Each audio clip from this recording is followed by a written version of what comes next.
Como saber se você está ganhando músculo e perdendo gordura na bioimpedância? Olá, tudo bem? Eu sou o Dr. André, sou cardiologista, sou nutrólogo, trabalho já com emagrecimento, qualidade de vida, já há bastante tempo, já há mais de 12 anos já estou formado, com mais de 1.000 pacientes atendidos.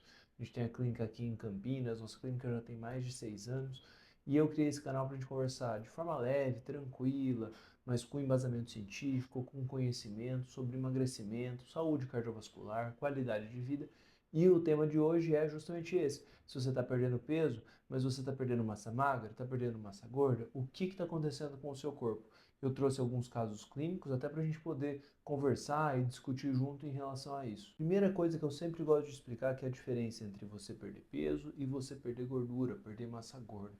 Eu sempre gosto de dar o exemplo do paciente que está perdendo peso fazendo um programa de acompanhamento, que na clínica a gente faz vários, mas está fazendo uma perda de peso satisfatória com exercício físico, com mudança de hábito, com mudança do estilo de vida, e ele está conseguindo fazer uma perda de peso bacana, e aí a gente vê isso na bioimpedância, e o paciente que perdeu peso porque teve alguma doença. Então, por exemplo, eu gosto de dar exemplo meu mesmo.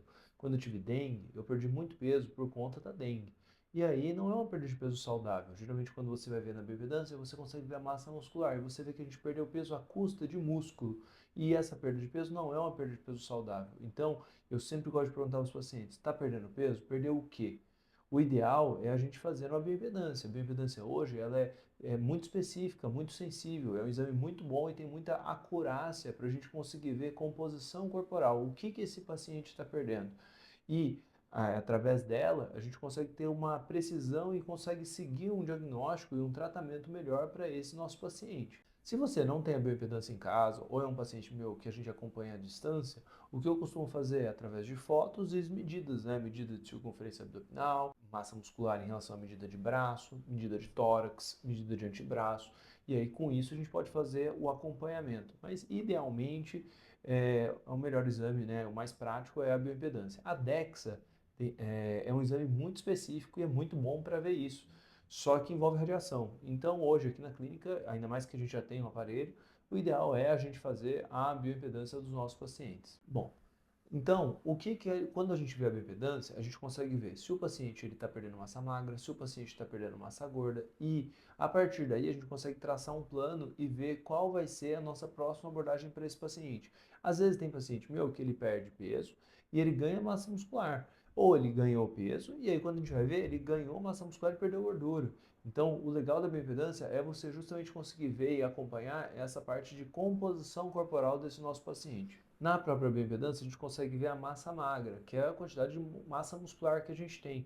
E a partir daí, a gente consegue ver se esse paciente ele está tendo uma evolução boa e ele está ganhando massa magra ou perdendo muito pouca massa magra, ou se ele não está tendo uma evolução satisfatória, a gente tem que ver aonde que está sendo o gap. É a parte alimentar, é a parte de atividade física, o que está acontecendo para esse paciente não conseguir construir essa massa magra. Lembrando sempre que a gente tem que ter um preparo para poder fazer a bioimpedância de forma adequada, então aqui na clínica a gente deixa uma série de orientações, então não é legal você fazer uma desidratação muito importante um dia antes, não consumir álcool, não fazer uma alimentação muito vigorosa, fazer xixi antes de fazer o exame ajuda bastante, e não usar nenhum diurético antes do exame. Então são várias medidas para a gente conseguir fazer uma medida com precisão. E a bioimpedância, ao contrário de vários outros exames, é um exame muito bom para a gente comparar. Comparar o quê? Comparar o paciente com o passado dele. Então a gente sempre compara o exame atual com o exame anterior. E a partir daí a gente consegue ter um norte e um diagnóstico melhor para esse nosso paciente. Vem aqui que eu vou mostrar alguns casos para a gente poder ver junto em relação à nossa bioimpedância. Nesse nosso primeiro paciente, eu tirei o nome dos pacientes para ficar mais fácil para a gente poder mostrar. Nesse primeiro paciente nosso aqui, a gente vê que ele está com 128 quilos, 48 quilos de massa muscular e 46 quilos de massa gorda. Então é um paciente que a gente tem que perder peso e se a gente for ver aqui, ele faz um número C nessa bioimpedância. O que é esse número C? Esse número C significa o quê? Que ele tem um peso muito elevado, uma gordura muito elevada e pouca massa muscular. Então esse paciente é um paciente que ele tem que perder peso, sem dúvida nenhuma, mas a gente sempre tem que ficar atento em relação à massa muscular desse paciente, para ver se ele não está perdendo muita massa muscular.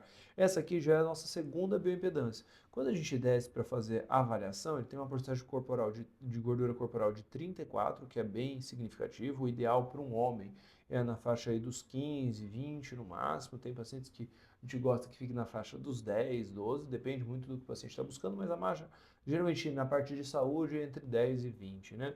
E quando a gente vai ver aqui o acompanhamento, ele iniciou nosso programa de acompanhamento e a gente consegue ver aqui que ele passou dia 27 do 5 a primeira consulta, ele estava com 138 quilos.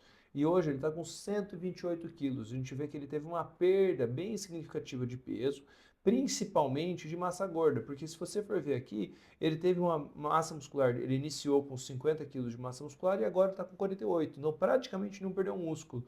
E a porcentagem de gordura corporal já caiu aí, ó, 3%. Então teve uma queda bem significativa. Lembrando, isso aqui é o início de um paciente que fez o começo do acompanhamento nosso, né? Ele fez um programa aqui, que é um programa que a gente faz, o programa de start de 8 semanas. Então, se você for ver aqui, ele é um paciente que ele passou dia 27 do 5 e depois ele, na última consulta, foi dia 21 do 7. Então, ele fez um acompanhamento aí de menos de 8 semanas e já está tendo um resultado espetacular. Então, esse aqui é um dos casos que eu queria trazer, porque justamente faz esse C aqui para a gente poder ter esse acompanhamento. Esse outro paciente aqui é um paciente, né, que ele está com 88 quilos, ele tem 43 quilos de massa magra, tá, de massa muscular, e ele tem uma porcentagem de gordura de 12 quilos. Então, se você for ver aqui, ele faz um D. O que é esse D? A gente consegue ver aqui que ele tem uma bastante massa muscular proporcional ao peso e uma baixa massa de gordura. Se você for ver na porcentagem de gordura corporal, ele está com 13% de gordura corporal. É uma porcentagem de gordura corporal bem satisfatória. E a gente pode ver aqui também na parte de massa muscular, ele está bem equilibrado em relação a isso, só que em relação à gordura a gente vê que ele tem um pouco mais de gordura em relação ao membro inferior e core, e um pouco menos de gordura aqui na parte dos braços. Então tentaria fazer mais treinos em relação voltado à parte de força, de perda de gordura, mas ganho de massa muscular em relação ao membro inferior e core.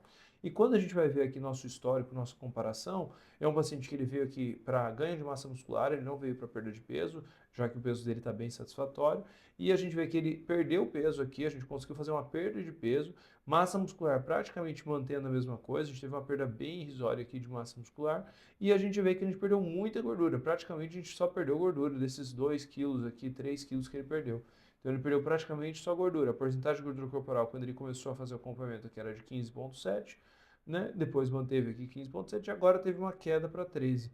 Então teve um resultado bem satisfatório, um paciente nosso bem bacana.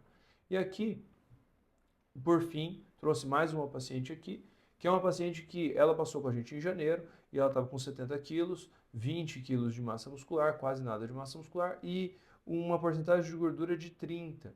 Então a gente fez o acompanhamento e o segmento para perda de gordura e ganho de massa muscular. Se a gente for ver aqui, ó, a gente manteve essa massa muscular e a gente praticamente só perdeu gordura. Então, se a gente for fazer a comparação aqui, a gente teve uma diferença aqui de 32 quilos de gordura, né, para 24 quilos de gordura. E ela veio aqui em janeiro com 70 quilos e agora a gente está com 61 quilos. Então, teve uma perda de peso bem satisfatória.